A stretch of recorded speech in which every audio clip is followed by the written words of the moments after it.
Ya está grabando. Dentro de lo que es cáncer de pulmón, tenemos nosotros una epidemiología, ¿no? Que sabemos que en Estados Unidos, por ejemplo, es el segundo proceso maligno en el hombre y es el tercero en las mujeres, es decir, es una enfermedad muy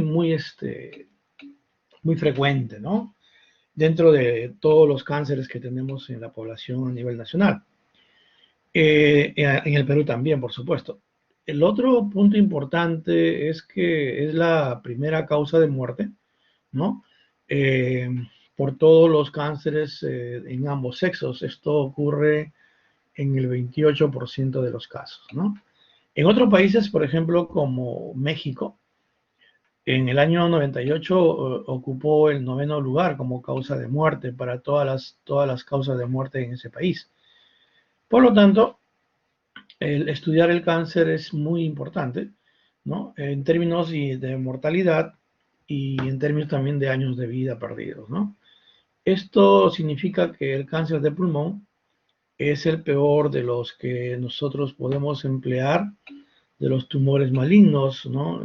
Hablemos nosotros de cáncer de mama, de colon, de próstata y de otros tipos de cáncer, ¿no es cierto?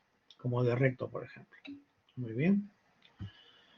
Dentro de lo que son los factores de riesgo, tenemos factores muy conocidos. ¿Ya? Tenemos unos factores que sabemos que nosotros podemos modificarlos. Sin embargo, hay factores que no lo vamos a poder modificar. Eh, Ambos, tanto lo que es estos factores como estos factores son importantes para el desarrollo de cáncer de pulmón. Sin embargo, por ejemplo, yo puedo digamos, de alguna manera modificar el tabaco o la forma como el paciente fuma. Siempre es importante para esta enfermedad no solamente saber si fuma, también es importante saber cómo fuma y qué cosa es lo que fuma, ¿no? Es importante saber el número de los cigarrillos que consume al día, cuánto tiempo viene fumando, cómo es la forma que fuma, si fuma todo el cigarrillo o de repente fuma hasta la mitad. De repente es un paciente que aspira el humo del aire, le inspira el humo del aire, de repente otros solamente en la boca y luego lo eliminan. Hay que verificar también cuánto tiempo fumó y de repente ya lo dejó, o sea, cuánto tiempo tiene de haberlo dejado. Estos parámetros son parámetros a veces, muchas veces subjetivos, pero podemos nosotros objetivizarlos a través de la cantidad de cigarrillos por año, ¿no? Y ustedes conocen, pues, lo que es el pack year, ¿no? Siendo importante un pack year en relación al tiempo. Si tenemos un paciente que fuma una cajetilla diaria y lo fuma por un año, ese es un pack year. Es importante para cáncer de pulmón, como le decía, determinar cuántos pack year son de mayor importancia. En este caso, 20 pack year es importante, o más de 20 pack year. Eso significa que los pacientes que tienen más de 20 pack year se denominan pacientes que tienen tabaquismo pesado, ¿no? Entonces, cuando ustedes vean o lean un paciente que tiene tabaquismo pesado, van a saber de que es un paciente que tiene por lo menos 20 pack year. Eso quiere decir que el paciente ha fumado una cajetilla diaria por 20 años o de repente ha fumado 2 cajetillas diarias por 10 años. En estos casos, tendríamos nosotros esos 20 pack year. Otra de las cosas importantes es el tipo de cigarrillo, ¿no? Hasta ahora no tenemos estudios muy grandes sobre el uso de los cigarrillos eléctricos o electrónicos, como le llaman, ¿no? ¿Por qué? Porque a nivel del mercado mundial Estos cigarrillos tienen alrededor de 12 años, más o menos en promedio. Tienen 12 años, salieron con la finalidad de disminuir enfermedades respiratorias, incluyendo el cáncer. Sin embargo, hay estudios actualmente donde observamos que ya el cigarrillo electrónico o eléctrico está teniendo problemas también respiratorios y hay algunos casos reportados de problemas de cáncer. Es difícil todavía tener una evaluación completa porque dado el tiempo en que se desarrolla un cáncer y en la población, que es mayormente población de más de 60 años y la introducción de este cigarrillo tiene más o menos 12 años, entonces todavía no tenemos a ciencia cierta cuál va a ser el efecto a nivel mundial. Pero de hecho, por lo que estamos viendo, ya va a tener un efecto bastante grande, peligroso para pacientes que puedan tener cáncer, ¿no? Es más, las industrias tabacaleras están optando ahora mismo por ya realizar los cigarrillos de este tipo porque han perdido mucha venta. Ustedes si buscan por internet van a darse cuenta que inclusive hay muchas formas, muchos diseños, y lo otro es que le han introducido un sinnúmero de sabores, ¿no? Van a poder ustedes encontrar muchísimos sabores, casi 1000. Una mezcla de a fresa, a chocolate, de tal manera de que es bastante atractivo, pero también bastante perjudicial, ¿no? Muy bien, entonces nosotros podemos modificar el hábito tabaco diciéndole al paciente que ya deje de fumar. El otro tema con el tabaco es si existe alguna otra persona más que fuma, o de repente la persona no fuma, pero existe un familiar que en la casa fuma.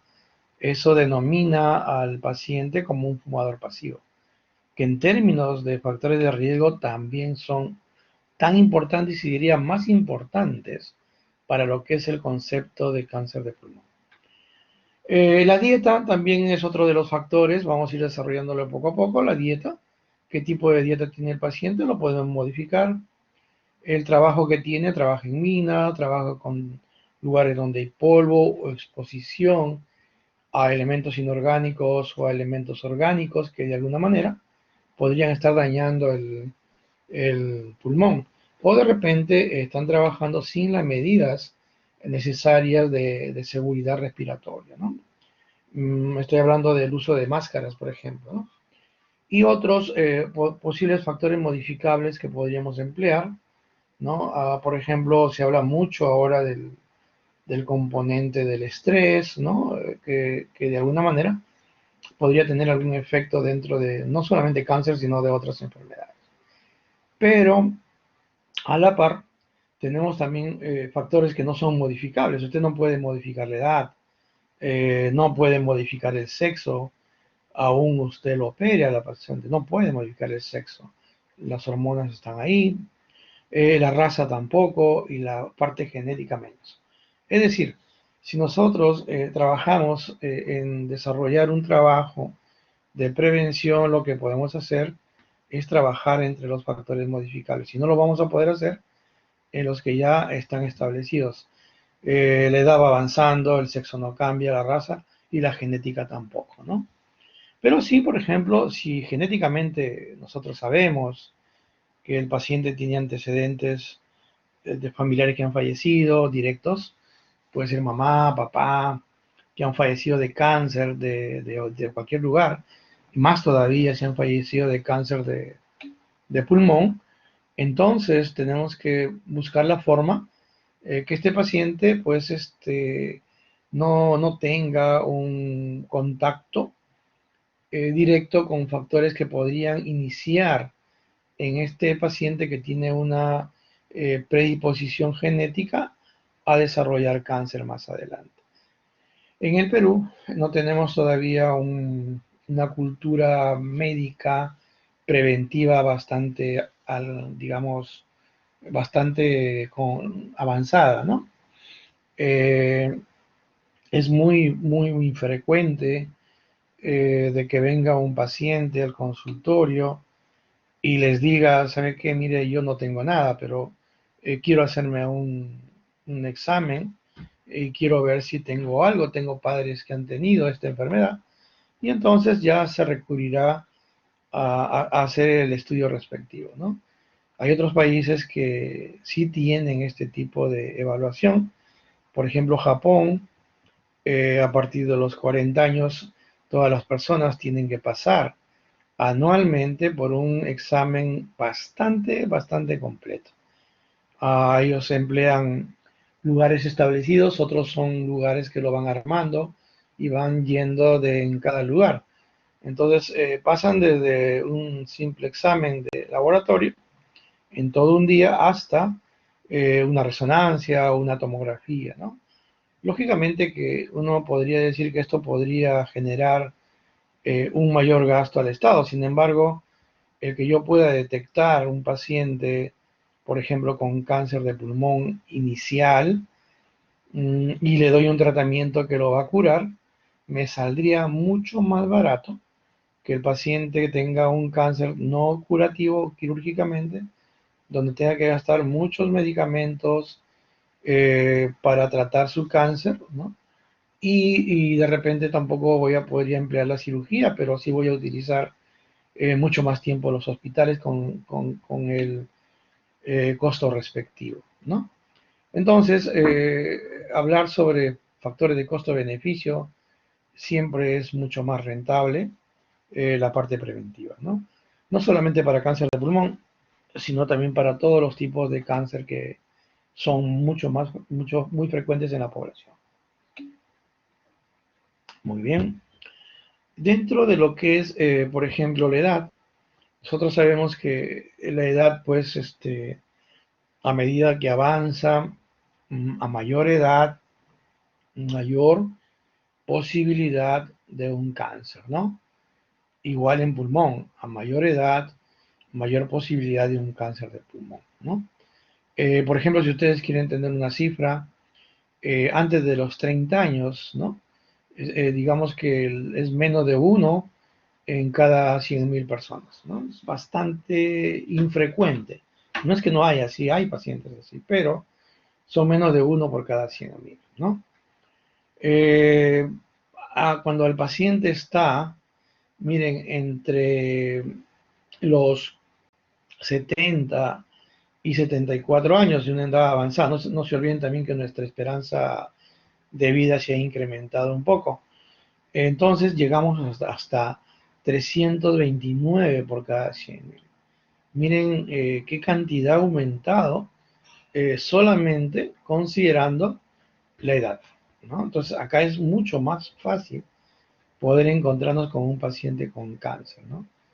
Entonces, dentro de las edades que se ha escogido, la edad promedio para lo que es el diagnóstico de cáncer está en 60 años. No quiere decir que nosotros no vamos a buscarlo mucho antes, lógicamente, pero después de los 60 años es muy importante ir evaluando esa posibilidad.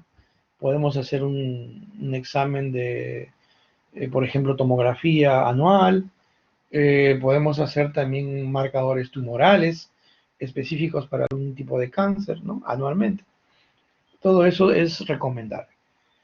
En relación al sexo, de hecho, los hombres tienen una mayor probabilidad de desarrollar en relación a las mujeres esta enfermedad, ¿no? La probabilidad varía un poco dependiendo de las series que van a estudiar, pero es más o menos un 2.4 veces más.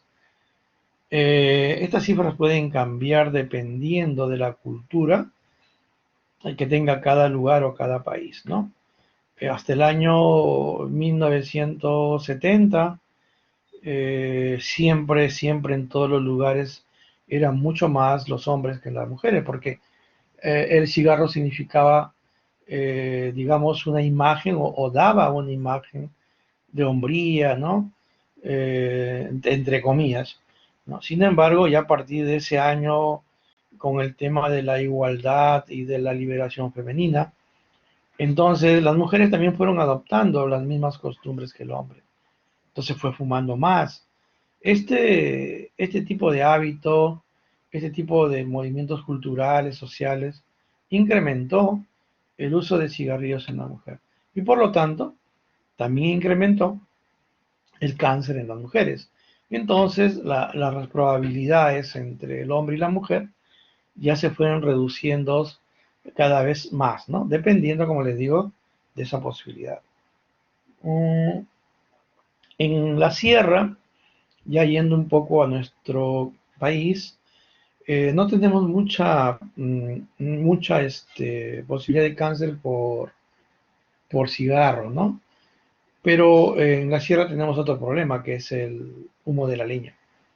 El humo de la leña es muy utilizado por encima de los 3.200 metros, que tenemos muchas ciudades ahí, muchos pueblos, donde pues ellos cocinan con leña, ¿no? De repente en épocas donde hace un poco de calor en el día no hay mucho problema, pero digamos, en los meses que hace o que va a una temperatura de a veces -10 o -15 grados, no van a poder cocinar pues abierto, ¿no? Cocinan en espacios cerrados, ¿no? Y eso hace de que el factor importante en ellos sea más el humo de la leña. No necesariamente solamente para cáncer de pulmón, sino también, por ejemplo, para asma, para EPOC, ¿no? Que es la otra enfermedad representativa del pulmón. Muy bien, eso es en cuanto a lo que es el sexo, ¿no? En cuanto a la raza, es una descripción, por supuesto, nada más que estadística, ¿no? La raza negra tiene una proporción un poco mayor que la raza blanca, es decir, 1.4 a 1, ¿no? Entonces, esa es la proporción en relación estadística a la presentación del cáncer en relación a raza, ¿no? Dentro de los factores genéticos, ustedes pues son privilegiados en este sentido, y una de las carreras que va a tener un éxito muy fuerte en el futuro es la genética, ¿no? La genética para todo, ¿no? Genética para asma, es más, genética para EPOC, genética para tuberculosis, ni qué decir de las enfermedades autoinmunes, genética para los cánceres, ¿no? Entonces, el estudio genético cobra mucha importancia, ¿no? El factor genético dentro de la enfermedad. ¿Se ha descrito algún componente genético para el desarrollo también de cáncer de pulmón? Dentro de los antecedentes familiares, por ejemplo, si se tiene un familiar directo, ¿no? De un paciente que pueda tener cáncer, esto tiene un riesgo que es 2.4 veces más de presentarlo, de otro que no está relacionado, ¿no? Y esto si se suma a lo que es el tabaquismo, entonces influye de una manera mayor. En relación a los rasgos, digamos, cromosómicos, la delección del cromosoma 3P, ¿no? Es uno de los principales, pero también se ha evaluado que la 4 de ribosiquina, hidroxalina, es 10 veces mayor, ¿no? La producción de estos factores de crecimiento, tipo insulina, transferrina, liberador de gastrina, ¿no? Y la de lesión pues, de cromosómica 3P, como le decía, y también del 11P, el 13P, el P50, ¿no? Que son las isoenzimas CYP2D6 y CYP1A. Entonces, ustedes van a tener la oportunidad de repente de hacer unos estudios genéticos más adelante. Entrando ya a los otros factores específicos, hemos conversado del tabaco, ¿no?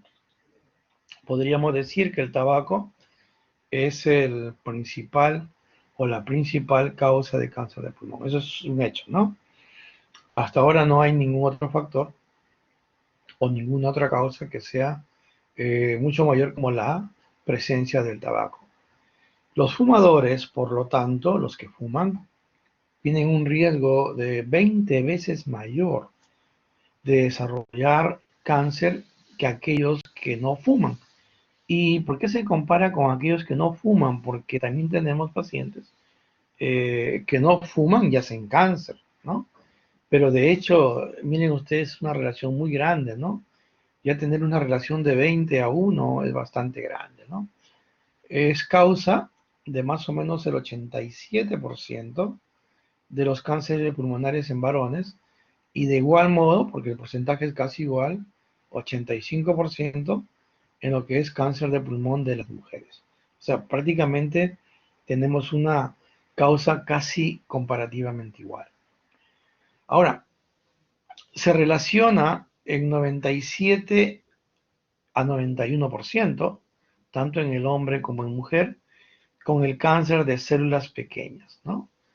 Nosotros sabemos que dentro de las estirpes de, patológica, histológica de los cánceres, van a haber estirpes celulares. Una de ellas es el cáncer de células pequeñas. Y el tabaco se relaciona casi hasta un 97% con este tipo de cáncer de células pequeñas. Y lo otro que nosotros tenemos que saber es que uno de cada 9 fumadores desarrolla cáncer pulmonar. Eso también es una evaluación que se ha visto dentro de los pacientes que tienen esta enfermedad. Después, y otra cosa importante, ¿no? Dice, suspendo el tabaco, mi riesgo queda como si no hubiese fumado. No. Después de 15 años, o sea, después que ya el paciente dejó de fumar, no ha pasado un año, han pasado 15 años, ¿ya? Ha pasado bastante tiempo.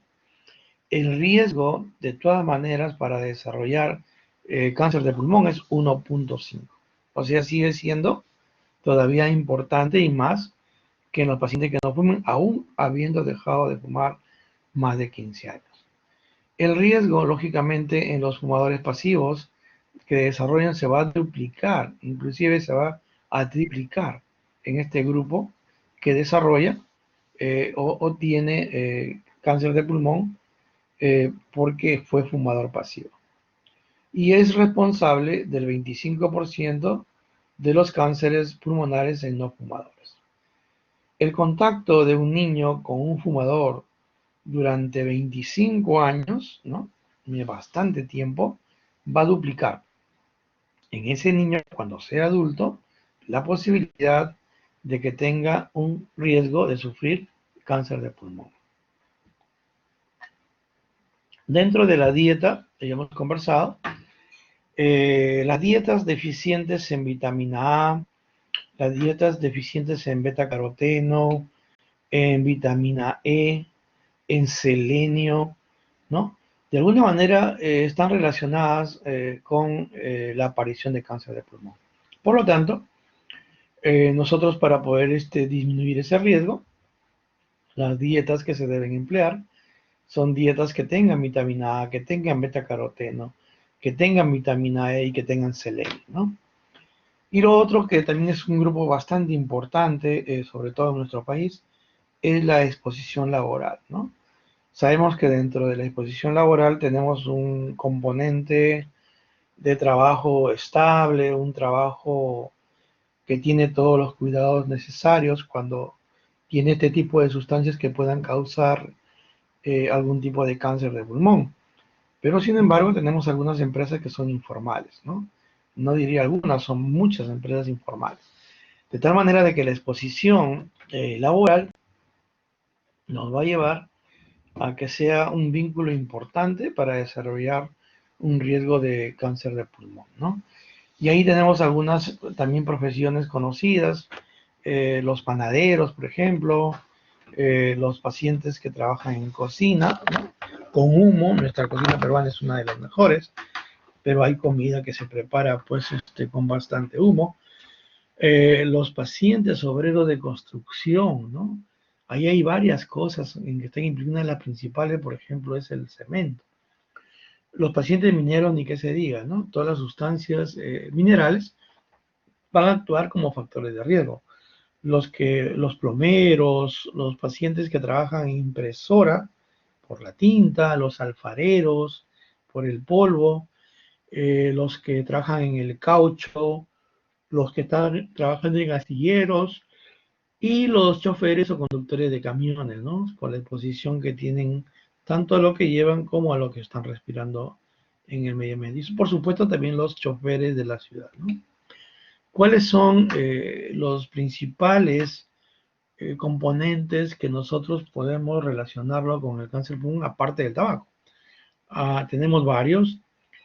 Uno de ellos, por ejemplo, es el asbesto, ¿no? El asbesto es responsable de más o menos el 23% de los cánceres de pulmón. No es tan baja la cantidad. Estamos hablando de una cuarta parte de todos los casos de cáncer pulmonar. Entonces es bastante importante.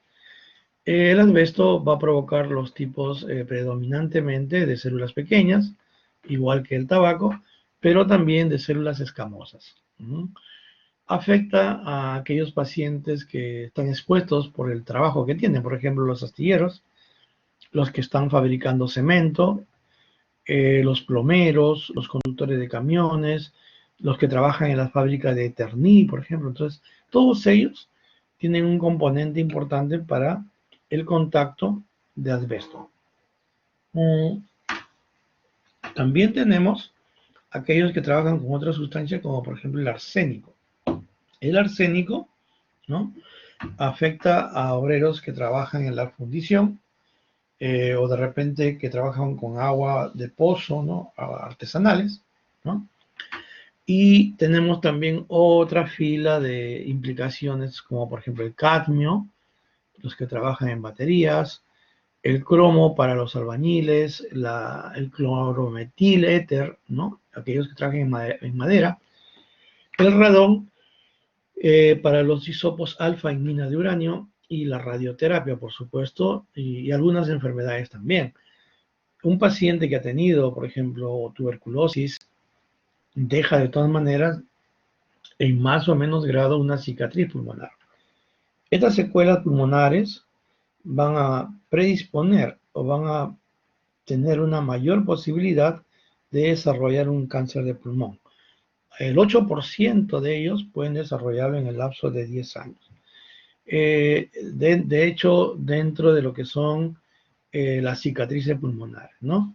Y dentro del grupo de estirpe histológico, de lejos el adenocarcinoma es el más frecuente, ¿no?, en este tipo de pacientes. Acá tenemos nosotros otra gran lista de algunos, digamos, factores más, ¿no?, que tenemos que tenerlo presente, ¿no? La producción de aluminio, el arsénico que hemos hablado, el asbesto también, ¿no? El fibrocrimetiliter, el cromo, los silicilatos, el vinilo y los polivinílicos, los hidrocarburos, el carbón de la hulla, el gas mostaza, el níquel, ¿no? El radón, el alquitrán, el oín, el cadmio, el berilio, el formaldehído, que son sustancias que nosotros tenemos que tener en cuenta cuando hagamos una historia clínica para la elaboración de los factores de riesgo. Entonces, hay que siempre tratar de averiguar exactamente si el trabajo es una exposición, a qué tipo de exposición es, para poderlo clasificar. Muy bien, vamos a pasar ahora a lo que es el cuadro clínico del paciente con cáncer de pulmón. Como ustedes verán, pues el cuadro clínico es bastante amplio, ¿no? Es un poco difícil determinar un cuadro clínico específico para cáncer de pulmón. Sin embargo, podríamos decir que está en relación con la afectación de algunos órganos, con la afectación de las metástasis, con la afectación mecánica que tienen los cánceres al momento que crecen, y también con la afección de los síndromes paraneoplásicos, que también existen en cada uno de ellos, aparte de las metástasis que pueden hacer cada uno. El 6% de los casos son asintomáticos. El paciente viene porque se va a operar, ¿no?, por ejemplo, cadera, y necesita un riesgo neumológico. Al hacerle un riesgo neumológico, lo que pedimos siempre es el AGA, es la espirometría, pero también es la placa. Y le sacamos la radiografía y encontramos un nódulo pequeño, 1 centímetro, ¿no? Hacemos el seguimiento respectivo y resulta que es un cáncer. Nunca, nunca el paciente vino por eso. El paciente vino por otro motivo. Sin embargo, en la evaluación que teníamos del paciente encontramos este hallazgo, por eso le digo que más o menos el 6% es asintomático. Esta cifra podría cambiar, aumentar un poco más, siempre y cuando tengamos mejores formas de evaluaciones programadas, ¿no? Sobre todo después de los 60 años. Los síntomas generales, ¿no? Puede deberse entonces, como le decía, a el crecimiento del tumor, a la invasión de estructuras que están cerca al tumor, la metástasis a distancia y los síndromes paraneoplásicos, ¿no? Vamos a ir viendo cada uno de ellos para evaluar. Dentro de lo que son los síntomas, digamos, generales, ¿no? Vamos a encontrar malestar general, ¿no? Bueno, eso es bastante inespecífico, se puede dar hasta en un resfrío, un 80% lo va a presentar, o sea, casi todos, ¿no? Luego, la pérdida de peso sí es importante. Pérdida de peso hemos encontrado hasta un casi 70%, ¿no? Paciente que comienza a perder peso de causa no explicable, ¿no? No es diabético, no tiene alguna enfermedad hormonal. Sin embargo, encontramos una pérdida de peso. Hay que pensar en una posibilidad de un cáncer, ¿no? Puede ser de cualquier lugar, incluyendo el cáncer de pulmón. Pacientes que tienen fiebre, 21%. Generalmente esta fiebre que presentan los pacientes es una fiebre baja, ¿no? 37.5, 37.3, es febrícula, 37.6, no es elevada, ¿no? Luego viene ya más adelante lo que es la caquexia y la anorexia, ¿no? Que se presenta en el 31% de los pacientes. Y también lo que es la inmunosupresión en 3% de los pacientes, lo que conlleva a que estos pacientes puedan tener infecciones agregadas. Es más, una de las formas como encontrarlo a veces es, lógicamente, eh, encontrar una infección y nos damos con la sorpresa de que tiene de fondo un cáncer de pulmón, ¿no? Muy bien.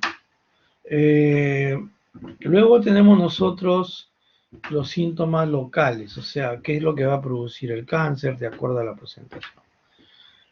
Se van a presentar en un 27%, ¿no? Más de una cuarta parte, y tienen que ver mucho con la localización, ¿no?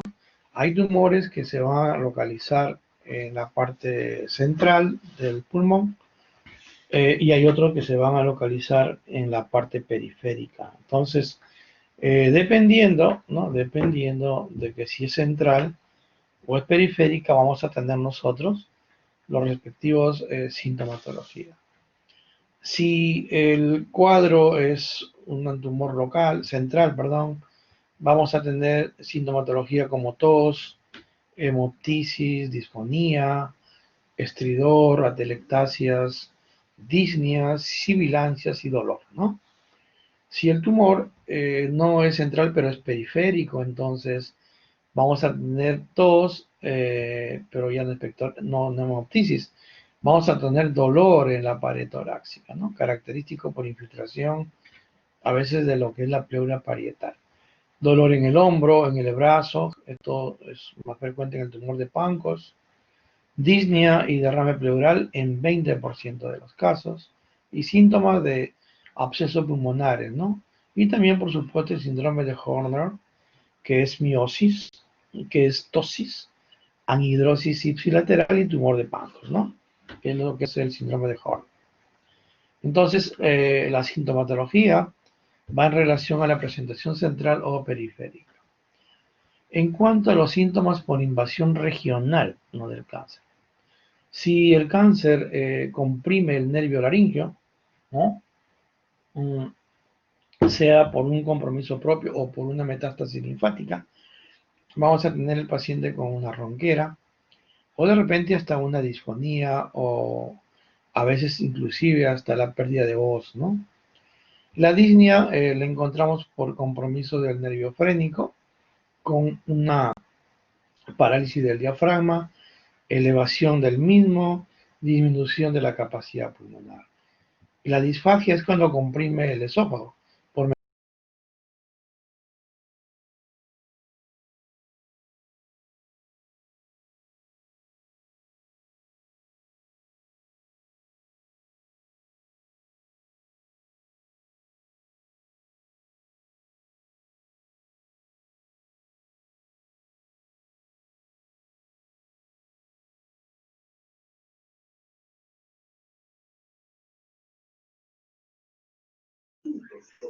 Doctor, disculpe, no se le escucha. Perdón, disculpen. ¿Desde qué parte no? ¿Desde la parte de ronquera? Desde Ok, Disney. ya. Le decía que los síntomas de invasión regional van a depender si existe compresión del nervio laringio recurrente o de la metástasis mismo. Entonces esto nos puede dar ronquera, nos puede dar disfonía, hasta una afonía. Cuando hay un compromiso del nervio frénico, esto nos va a dar una parálisis, sobre todo lo que es el músculo diafragmático, disminución ipsilateral del pulmón y por lo tanto dificultad respiratoria. La disfagia es por compresión del esófago mismo con dificultad para tragar. Y el compromiso superior y periférico en el ápice nos va a dar el síndrome de vena cava superior y el taponamiento cardíaco cuando existe un compromiso a nivel del pericardio, ¿no?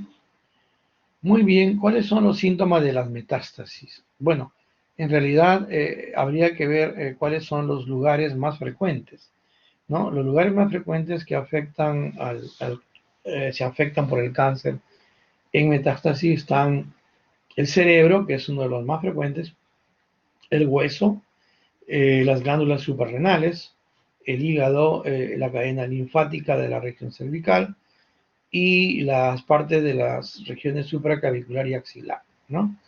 De hecho, muchas de las veces el paciente puede venir por la sintomatología de la metástasis, más no por el origen de dónde vino esta metástasis. Entonces, viene con dolores de cabeza, viene con mareos, viene con alteraciones visuales, dependiendo de dónde sea la metástasis, ¿no? Si, dependiendo si compromete la región parietal, la región temporal, la occipital o de repente el tronco, donde se localice la lesión dará un compromiso cerebral. No todos los cánceres producen una forma tan agresiva de metástasis, otros son mucho más lentos para producir metástasis, ¿no? Igual para el resto, ¿no? Dolores óseos, compromiso de las glándulas suprarrenales, de repente hay infiltración suprarrenal, con disminución de lo que es el cortisol o de los glucocorticoides, y lo que es o lo que se viene con la característica clínica de la insuficiencia suprarrenales, ¿no? Que ustedes la conocen muy bien. Entonces, va a depender mucho de la estructura afectada, más los síntomas que producen esta afección de la estructura local, ¿no? Entonces, viene un paciente con compromiso en este lugar y, lógicamente, vamos a buscar el lugar de origen de la metástasis.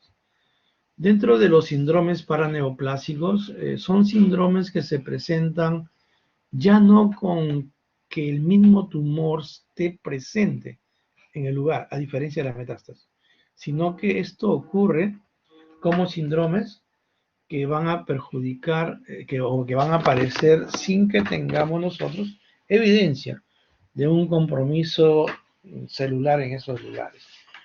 Es más, los síndromes paraneoplásicos, conforme va avanzando el tratamiento, tienden a desaparecer, ¿no? Ahí tenemos varios, por ejemplo, tenemos nosotros los síndromes cardiovasculares, ¿no? Los cardiovasculares tenemos la tromboflebitis migratoria, la trombosis venosa, la endocarditis trombótica no infecciosa, los émbolos arteriales, ¿no? Cuando hay un paciente que presenta una trombosis y de repente no encontramos factores para que lo presente como obesidad, como dilatación de las venas de miembros inferiores, consumo de estrógenos o de hormonas, o de repente inactividad, postración. Entonces tenemos que buscar que de repente es un síndrome paraneoplásico y buscar más bien la posibilidad de que esté haciendo un cáncer de pulmón. Las neuromusculares más o menos están entre 1 a 3%. En ellos vamos a encontrar que el paciente va a presentar una degeneración cerebelosa aguda. Puede llevar inclusive a compromiso de la postura. Puede haber también demencia, puede haber una encefalitis, neuritis óptica, problemas con la retina, retinopatía, una mielopatía crónica subaguda, una neuropatía periférica, ¿no? Algunos síndromes también miasténicos, ¿no? Polimiocíticos, dentro de las conformaciones del compromiso neuromuscular. También tenemos acá nosotros gastrointestinales, ¿no?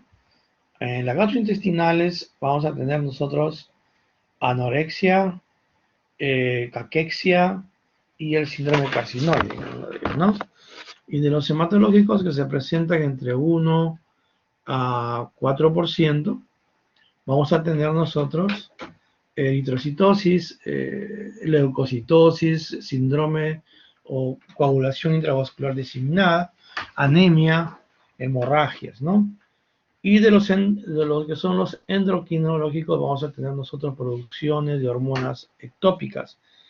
La hormona de la pituitaria que causa, pues, la hormona de la hipercalcemia, ¿no? Aumento del calcio, de la paratiroidea, de la hormona paratiroidea, del ACTH, que es la adrenocorticotrópica, que nos va a producir un síndrome de Cushing, de las hormonas antidiuréticas, ¿no? Una diabetes insípida, ¿no? Entonces, cada una de estas nos va a llevar a un compromiso clínico diferente de acuerdo a la presentación.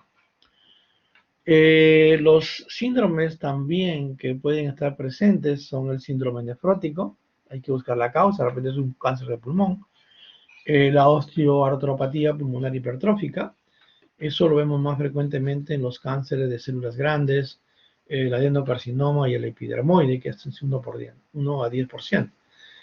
Y la acropaquia, que se va a presentar en el 30% de los casos, ¿no? Acropaquia. Ustedes conocen bien ese término. Se produce a veces en pacientes que tienen problemas de insuficiencia cardíaca, se presenta en pacientes que tienen insuficiencia respiratoria crónica, en síndromes paraneoplásicos, en pacientes con compromisos hipertiroideos. Entonces, vamos a tener la posibilidad de encontrar también cáncer de pulmón. Y luego vienen los dermatológicos como el acantosis nigricans, que también es de diabéticos, dermatomiositis, eritema anular, centrífugo, Guijaratum y ictiosis, ¿no? Entonces también vamos a tener esa posibilidad. Ahora vamos un poco a lo que es la clasificación de los tumores malignos en el pulmón. Hay una clasificación bastante grande, vamos a tratar de incluirlas, no todas vamos a verlas, por supuesto. El carcinoma de células escamosas es una, el otro es el carcinoma de células pequeñas, el adenocarcinoma, ¿no? El carcinoma de células grandes, el carcinoma adenoescamoso, ¿no? Cada una de estas, si nosotros lo podemos también subdividir de acuerdo a la histopatología. No tenemos entonces escamosas, pequeñas, el adeno, células grandes y adeno escamoso. Por ejemplo, las escamosas podemos dividirlas también en una variedad que se llama variedad de células fusiformes. Y el carcinoma, por ejemplo, de células pequeñas, podemos tener una variedad de células en avena, de células intermedias y la otra que es de células combinadas, ¿no? Al igual, los adenoscarcinomas también lo podemos evaluar como variedades acinares, bronquiolo alveolar, el papilar, la secretora de mucina, ¿no? Y de las células grandes tenemos también dos variedades, la misma variedad de células grandes y la que es la variedad de células claras, que han escuchado, ¿no? Y por supuesto el adeno escamoso. Muy bien.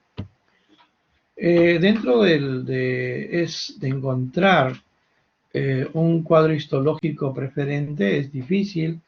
Es probable de que exista una mayor posibilidad de encontrar dos tipos de células tumorales en un mismo tumor. Eso se da hasta en un 10% de los casos y generalmente nosotros o el patólogo coloca la mayor serie que pueda tener, ¿no? Si es más adenocarcinoma que escamoso, pondrá adenocarcinoma, ¿no? El cáncer es más común en el pulmón derecho y también es más común en los lóbulos superiores, ¿no? Esto también es estadístico. Existe un riesgo significativo de un tumor primario del pulmón sincrónico, ¿no? Un 7%, y lo otro que sea un tumor metacrónico, que es el 10%, casi igual son las posibilidades de uno o de otro. Evaluando ya algunos cánceres, por ejemplo el cáncer de células escamosas, algunas de las características, no vamos a mencionar todas, representa aproximadamente el 33 a 64% de todos los cánceres, ¿no? Es casi el 50% en promedio. La mayoría de ellas son de localización central. Afecta por lo tanto a los bronquios principales y como es central va a producir obstrucción, atelectasia, lesiones cavitadas y neumonía. Mucho más frecuente en varones, no se olviden que está relacionado con el tabaco, y produce metástasis a linfáticos ciliares y mediastínicos. El de células pequeñas representa aproximadamente un 25-30%, de 19 a 35% de todos los cánceres de pulmón. Se origina estos en la submucosa bronquial. Es típicamente localizado en la vía aérea, ¿no? En un bronquio principal, ¿no? O un bronquio lobar.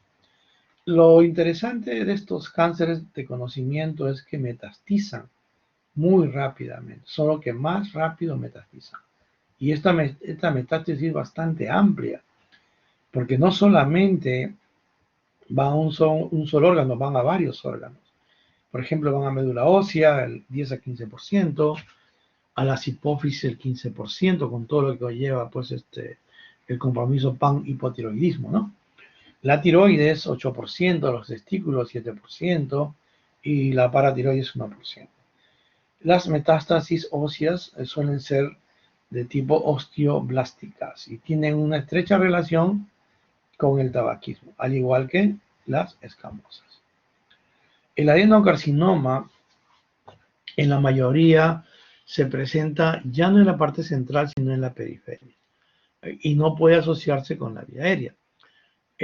Cuando se presenta en la vía aérea es muy difícil de poder diferenciarlo del otro cáncer que es el epidermoide. Tiende a invadir pleura porque es periférico y se origina de las glándulas mucosas del epitelio, ¿de acuerdo?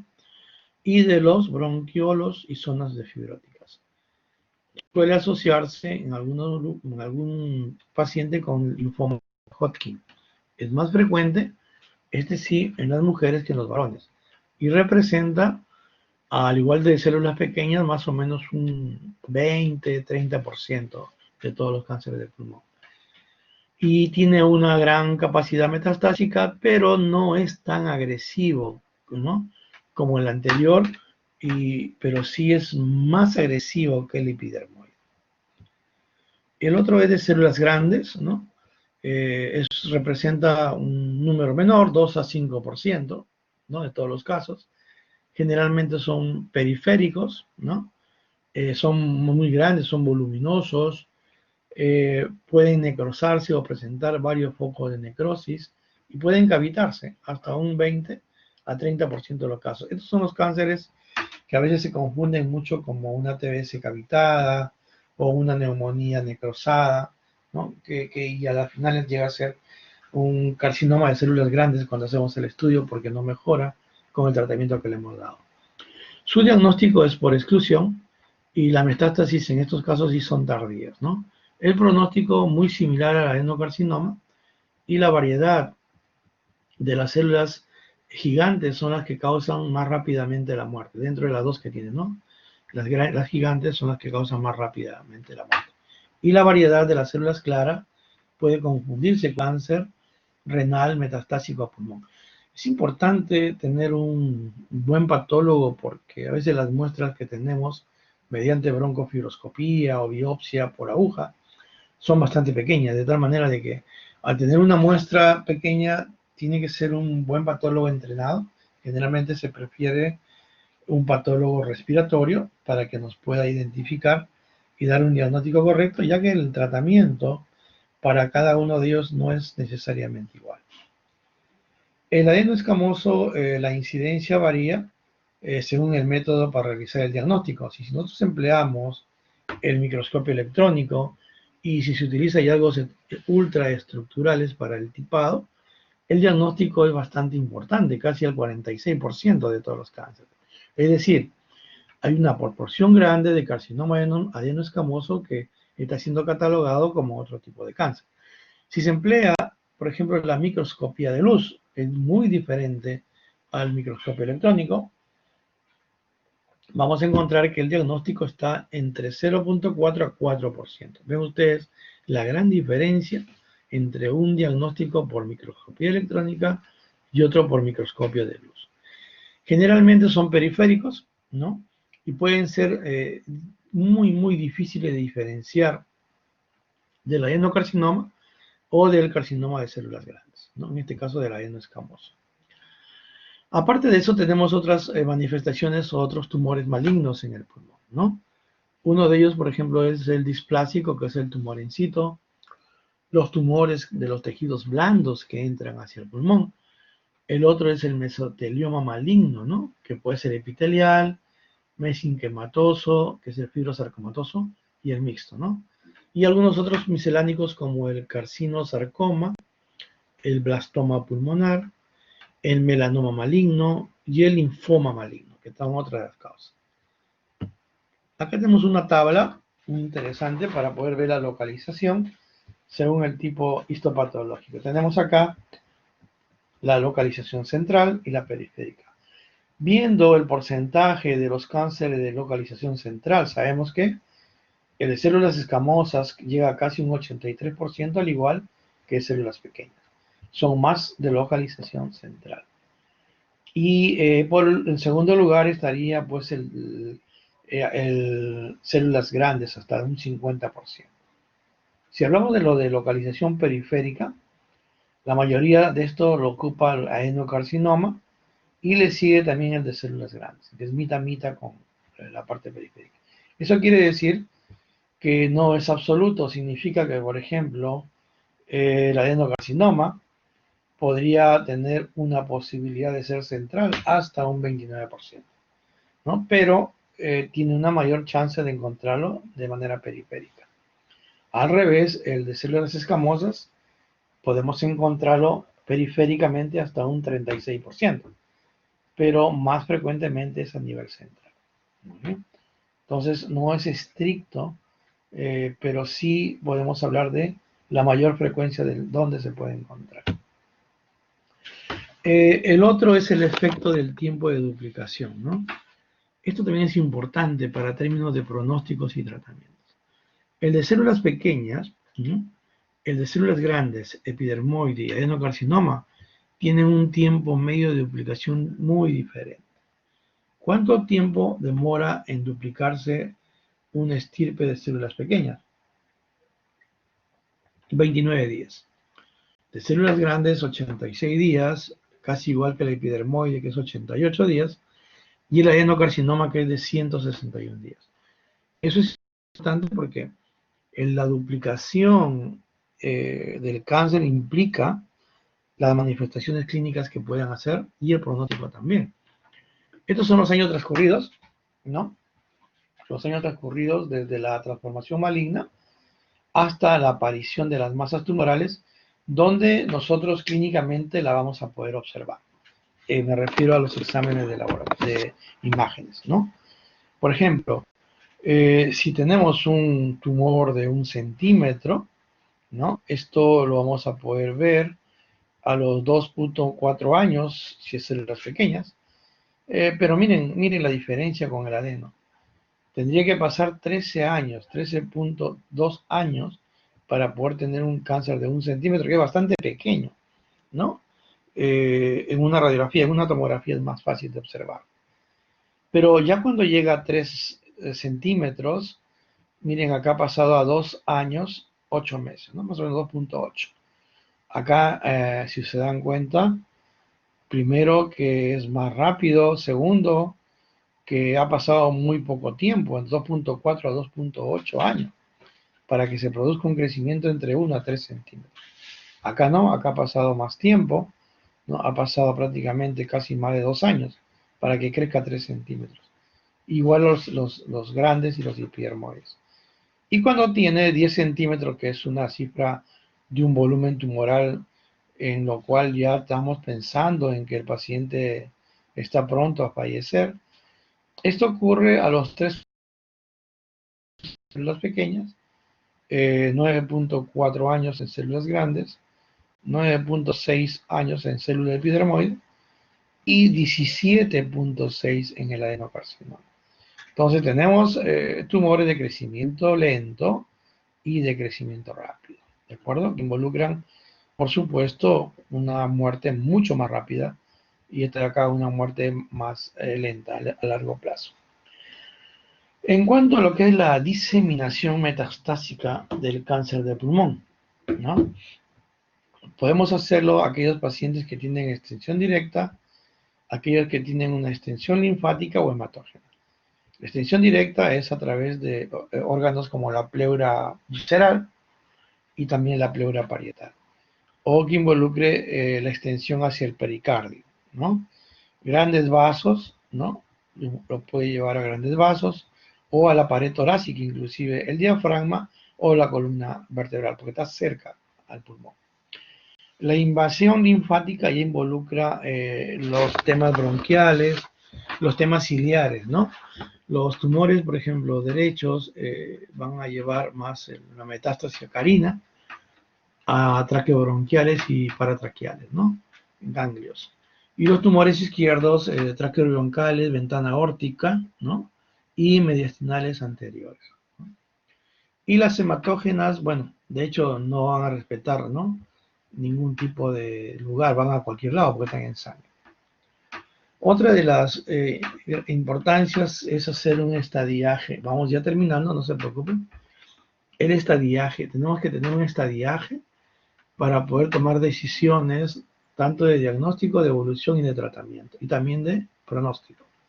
El TNM es el que se aplica, es muy bueno, es muy práctico, es fácil de poder evaluar cuando tenemos puestos los resultados, porque de repente de lo más complicado es evaluar la parte de los nódulos, ¿no?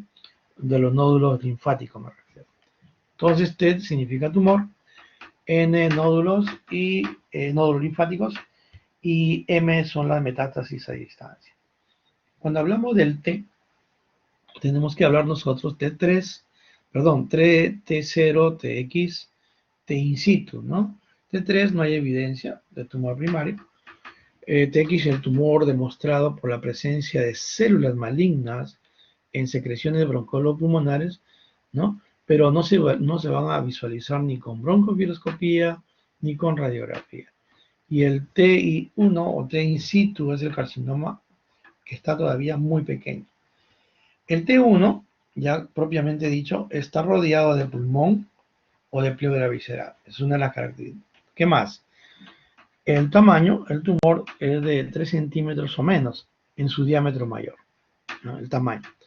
Y no hay evidencia de invasión proximal al bronquio lobar por broncofibroscopia. O sea, la parte proximal del bronquio no está comprometida.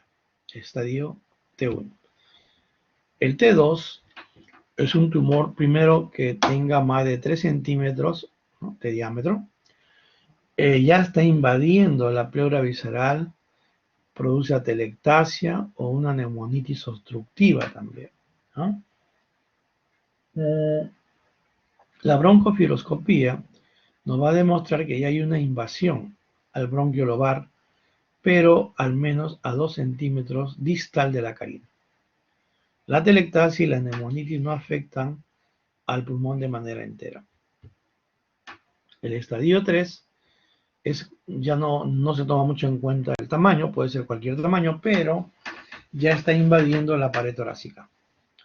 Está invadiendo el diafragma, la pleura del mediastino o el pericardio. Y el tumor está en el bronquio principal, ¿no? Está en el bronquio principal a 2 centímetros de la carina sin afectarla, ¿ya? Y puede asociarse con neumonitis obstructiva y atelectasia del pulmón derecho, entero, perdón. Y el estadio T4 es también de cualquier tamaño, pero en este caso ya está invadiendo el mediastino y por lo tanto está afectando el corazón, está afectando los grandes vasos, la tráquea, el esófago, los cuerpos vertebrales, carina, la presencia de derrame pleural o pericardio con características malignas. Cuando la etiología del derrame pleural no es por el tumor, no se clasifica por si acaso en este estudio. Estamos hablando de que hay cáncer de pulmón periférico y debe de reclasificarse como un T1, T2 o T3, ¿no? Dependiendo de qué tipo de tumor estemos viendo. Y viene lo otro, que es un poquito más complicado de evaluar, que son los nódulos linfáticos, porque hay que saber si los nódulos tienen ya invasión. Hay formas de hacerlo a través de una biopsia transbronquial. Y para eso es todo una clase de cómo hacer biopsias transbronquiales para estadiaje en nódulos linfáticos pulmonares. El N2 no hay metástasis a linfáticos regionales. El N1 hay metástasis peribronquiales, ¿no? O en la región del ilio del mismo lado o en ambos, y un nódulo intrapulmonar involucrado por extensión directa del tumor primario. El N2, ya los ganglios que están comprometidos son los mediastínicos, ¿no? Y los subcarinales del mismo lado. Y en el N3 están comprometidos los mediastínicos, ya no los iliares, del mismo nava, sino también los contralaterales, además de los escalenos y los contralaterales o supraclaviculares. Y el otro, que es el M, que sabemos nosotros, es el M que no se conoce la presencia de la metástasis. M0 no existe metástasis a distancia, y el M1 que ya existe metástasis. Si nosotros hacemos una tabla y relacionamos tanto el T con el N con el M, ya podemos nosotros entonces hablar de estadios, ¿no? Y hacemos la estadificación del cáncer, por ejemplo, en este caso de células pequeñas, ¿no? Y hacemos, por ejemplo, el estadio 1A, 1B, 2A, 2B, 3A, 3B y 4, ¿no? Dependiendo del estadiaje, esto dependerá de cómo hemos encontrado el TNM, por ejemplo, digamos, estadiaje 3B, encontramos un tumor que puede estar en cualquiera de estos, de 0 a 4, pero tenemos ya desde 1 a 3, ¿no? Y metástasis ya es 4. Y acá no hay metástasis. Y el otro es que este estadiaje guarda relación con la sobrevida a 5 años. El 1A pues sobrevivirá hasta un 67%, es bastante alto. Pero miren el de grado 4, solamente 1% en 5 años. Igual que el estadio 3B o 2A, o 3A, perdón, que varía entre 3 a 7% en el 3B y ya aumenta un poco más de 23 a 25 en el 3A. En cuanto a la cirugía o tratamiento quirúrgico, 2A a 2B son bastante posibles realizar el tratamiento quirúrgico. Muy bien. La enfermedad, entonces, hablamos de enfermedad en células pequeñas, enfermedad limitada cuando está limitada a un solo hemitórax. Si tiene metástasis a ganglios del mismo lado y contralaterales, ciliares y mediastínicas. Si existe ganglios supraclaviculares o derrame pleural del mismo lado o todos, sin importar que se demuestre o no la citología. Y hablamos de enfermedad extensa cuando afecta a sitios no elegibles para definir una enfermedad limitada. Entonces, hay un diagnóstico diferencial, por supuesto. Todos estos tumores podrían estar dando o descartando que pudiera ser un cáncer de pulmón. Desde el nódulo pulmonar benigno, pasando por la tuberculosis, los hongos, los adenomas, abscesos, prótesis de mama, derrames pleurales loculados, granulomatosos de Venegar, los tumores papilares, bueno, la malformación anterior, bueno, todas ellas tendríamos que tener en cuenta para el diagnóstico diferencial. ¿Cómo hacemos el diagnóstico? Tenemos que sacar una radiografía tórax, ¿no? En esta radiografía tórax nos permite descubrir un paciente que es asintomático hasta en un 67 a 82% de los casos, ¿no? Y de estos, pues el 24% va a tener una citología de esputo anormal para cáncer, o PAP positivo si quieren ustedes. La tomografía de tórax tiene una mayor sensibilidad, hasta el 25% para cáncer de pulmón, y una especificidad de 95%, ¿no? Por lo tanto, permite descartar causas benignas de nódulos pulmonares con malignidad, ¿no? Esto nosotros lo podemos medir en las unidades Hounsfield, dependiendo cómo sea las unidades en el tumor, ¿no? Sabemos que más también nos permite determinar lo que es el tamaño también, ¿no? Aparte de lo que es las unidades.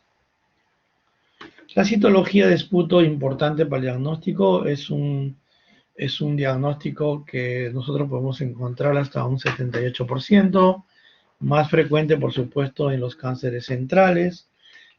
Los tumores de origen central son, digamos, los más frecuentes para poder encontrar, igual que el escamoso, pero sí tenemos que tener en cuenta que tenemos que hacer por lo menos 3 muestras de esputo diariamente, examinarlo ahí mismo, no podemos perder tiempo, y durante 3 días consecutivos. No se olviden que también podemos tener la posibilidad de falsos positivos. La broncofiloscopía, ustedes creo que van a hacer broncofiloscopía este viernes, evidenciará pues una malignidad en más del 90% de los tumores visibles, cuando las lesiones son necróticas o son compresivas. La broncofiloscopía, ¿no?, incrementa el diagnóstico hasta la biopsia, transbronquial aumenta el diagnóstico hasta un 97%. Con la biopsia transbronquial, el riesgo de hemoptisis va más o menos hasta cerca de 4% y el neumotórax hasta un 5.5%. La broncoscopía, que es diferente que la broncofibroscopía, entonces un broncoscopio rígido, es en tumores periféricos, es 60% y disminuye a menos del 30% si la lesión es menor a 2 centímetros. Cuando aumentamos la fluoroscopía, se incrementa el diagnóstico, ¿no? Y lo otro es la biopsia, que está indicada, que se llama el BAF, biopsia percutánea, que está indicada en pacientes que tienen tumores periféricos, ¿no? Lo podemos hacer con una guía tomográfica o con una guía ecográfica. La rentabilidad es importante porque nos rinde casi un 90%, incluyendo lesiones de 2 centímetros o de repente menos, pero siempre con guía tomográfica de preferencia y ecográfica. El riesgo de neumotórax va hasta un 30% y requiere pues de algún tipo de succión en caso que sea necesario. La hemoptisis es rara, es poco frecuente, ¿no? Y el otro son las biopsias de los ganglios, por ejemplo, el ganglio escaleno, ¿no? Es un ganglio que está indicado en una neuropatía supraclavicular palpable, que generalmente obedece al tumor del lóbulo superior, porque en otras situaciones solamente esto va a generar hallazgos en diferentes situaciones hasta un 4%. Complicaciones: infección, hemorragia, neumotórax, lesión de nervio frénico, muy bien. Y el otro, que es la mediastinoscopía, ¿no?, que es para ver adenopatías portal que son mayores de 1 centímetro y nos permite establecer el estadiaje. No es posible biopsiar los ganglios aortopulmonares, pues es obvio, ¿no? Imagínense ustedes tratar de biopsiar los ganglios aortopulmonares ciliares, ni hablar. Pueden ustedes con la aguja romper la aorta y eso es mortal. El 42% de las lesiones centrales y el 30% de los periféricos presentan compromiso metastásico ganglionar durante la mediastinoscopía, ¿no? Entonces, los hallazgos negativos se asocian con una tasa de resección curativa hasta del 88%. De ahí la importancia de realizar una mediastinoscopía. La mediastinoscopía en cáncer de pulmón lo hacemos en la región paraesternal anterior, ¿no? Hay varios procedimientos, uno de ellos es de Chamberlain. Evaluamos la parte de mediastino izquierdo, el ilio y la ventana aortopulmonar. Investigamos si hay metástasis ganglionares o si hay una extensión ya directa del mismo tumor. ¿Cuáles son las contraindicaciones para la mediastinoscopía? Extenso compromiso ganglionar ipsilateral extracapsular, metástasis ganglionar por encima de la porción media de la tráquea, ¿no? Sea anterior o contralateral, o las fijas o aquellas metástasis que invaden al segmento proximal de la arteria pulmonar. Entonces, estas son las contraindicaciones, ustedes van a verlo seguramente en procedimientos. Las complicaciones también se presentan con 1.6% y la mortalidad es un poco baja, ¿no? 0.08. Hemorragia, compromiso de bradicardia, embolias, perforaciones esofágicas son las otras que se pueden presentar. Una vez hecho el diagnóstico, la otra parte es el tratamiento. Existen 3 tratamientos que podemos nosotros establecer, además de los tratamientos paliativos. Uno es el quirúrgico, el otro es por radioterapia y el otro es la quimioterapia, ¿no? Entonces, dependiendo de los tipos de cáncer. El tratamiento quirúrgico está indicado, ¿no? Cáncer pulmonar está indicado para el nódulo pulmonar solitario, ¿no? Para lo que es el cáncer de pulmón oculto, cáncer comprobado, que ahí tenemos los estadios 1A, 2A y por T3 y no por N2, ¿de acuerdo? Y como tratamiento paliativo también lo podríamos hacer cuando hay un problema de obstrucción, ¿no? De repente está obstruyendo un bronquio principal, eso hace de que se atelectasie todo el pulmón, produciendo una insuficiencia respiratoria, entonces hay que permeabilizar la zona. La resección segmentaria se utiliza para el estadio 2, 1A y 2B, pero el problema hay una recurrencia hasta un 20% y la tasa de mortalidad está en 6%. La lobectomía es de elección en el estadio 2, ¿no? Con una recurrencia local del 7 al 16% y una mortalidad del 7%. Y la neumonectomía, o sea, sacar todo el pulmón, es en la detección de los estadios 3A, ¿no? Ahí entonces hacemos neumonectomía. Las contraindicaciones médicas y quirúrgicas de cirugía. En aquellos pacientes que tienen síndrome de vena cava superior, tienen ronquera porque hay un compromiso ya del nervio laringio, el síndrome de Horner, cuando tienen una histología de células pequeñas por el grado mayor de metástasis, tumores que están a menos de 2 centímetros de la carina, ¿no? El tumor endobronquial bilateral, el compromiso de la arteria pulmonar, el pericardio, el derrame pleural que es maligno o la metástasis a distancia. ¿Bien? ¿Cuáles son las contraindicaciones médicas y quirúrgicas, ¿no? Además de las otras? Si el BEF1 es menor de 0.8 litros. Esto lo establecemos con una espirometría. Y si es BEF1, que está entre 0.9 y 2,4 litros, con reserva pulmonar insuficiente para compensar la resección, tampoco se puede hacer, ¿no? Y bueno, y que haya tenido un infarto agudo de miocardio en los últimos 3 meses. La mediastinoscopía está contraindicada cuando hay un extenso compromiso ganglionar, cuando la metástasis ganglionar están por encima de la porción media tráquea e invaden el segmento proximal de la arteria. Esto lo habíamos visto anteriormente. Lo otro es la radioterapia, ¿no? En cáncer de células pulmonares de células no pequeñas, radioterapia primaria, ¿no? Es con intención curativa en 1 y 2, y paliativa en los estadios 3A y 3B.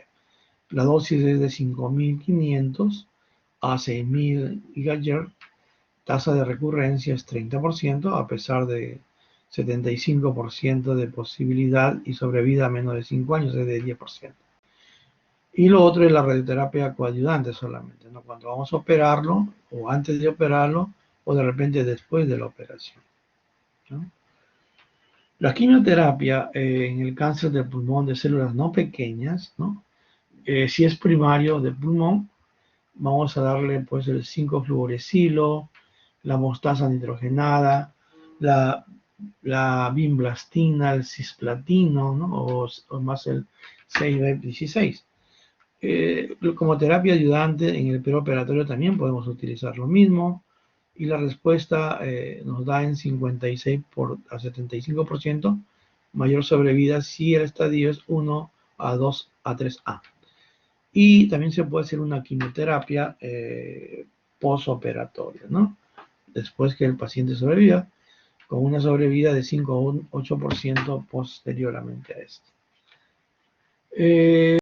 Luego el problema es que también trae otras consecuencias con relación a las respuestas parciales y mortalidad, ¿no? Las terapias combinadas, sin embargo, han incrementado tratamientos de sobrevida hasta de 7 a 11 meses, ¿no? Libre de la enfermedad durante 2 años en el 5% de los casos. La mejor combinación cisplatina y BP16, ¿no? Las tasas de recurrencia van a depender del estadio, ¿no? Acá tenemos tasas de recurrencia que van desde 30% hasta más del 95%, ¿no? El estadio 1 tiene una recurrencia más o menos de 30 a 36%. Estadio 2, que va hasta 80, de 68-80%. Estadio 3, de 80 a 95%, y el 4 más de 95%, es casi todos, ¿no? Muy bien, listo. Hemos terminado, ¿no? Vamos a dejar ya quiero asumir los 4 ya. Muy bien. Vamos, ya hemos terminado, ¿eh?